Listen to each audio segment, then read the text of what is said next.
Hi, I'm Jo and I'm your online workstation assessor. Now we're going to be talking about something very important today. We're going to be talking about how to keep warm when you're working at home. You don't necessarily want to heat the whole house, so how do you just heat yourself and when you're working? One of the problems is when you're working at home, you tend to sit for longer, so you tend to get a little bit colder when you're sitting.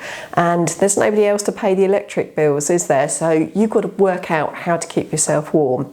So the first thing I would say is look at your clothing. What you want to do is wear lots and lots of layers. So at the moment, I've actually got 3 layers on. I've got a thermal vest. They are not just for old people. They are brilliant when you're working at home. I've got another layer, and then I've also got a really thick, warm jumper. And again, I've picked a jumper off Daymart. I know it's something that only my mum used to order from, but effectively it's really nice and warm, and it's got something which has got like thermal properties in it, so it keeps me really warm. Now, the other thing I find when people are working is you end up sitting, and when you're typing, your hands get really, really cold. Now, the best way I've found of preventing that, unfortunately I haven't found a self-heating keyboard yet, is to actually keep the wrists warm. Warm? I don't know.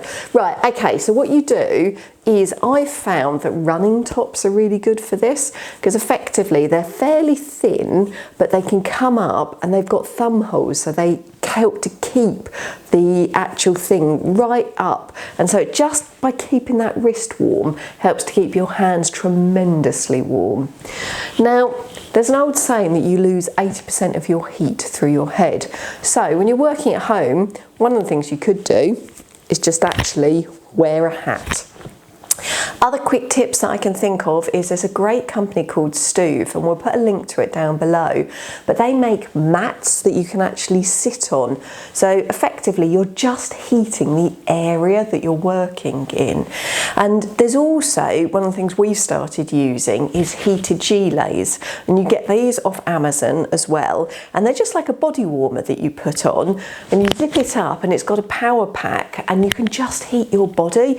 You can heat the front, you can heat the back, and I found it's just brilliant just to keep that kind of ambient temperature, so you don't need to worry about switching the heating on so much. You just, again, heat yourself when you're working.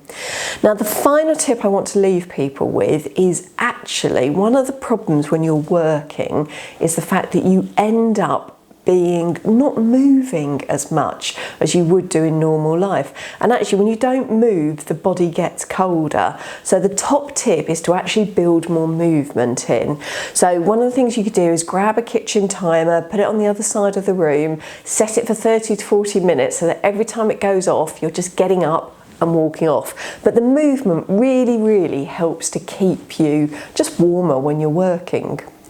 So I hope you found these tips useful. If you have, could you do me a massive favour? Could you like the video and could you subscribe to our channel? Because it really helps other people to find us. Thank you.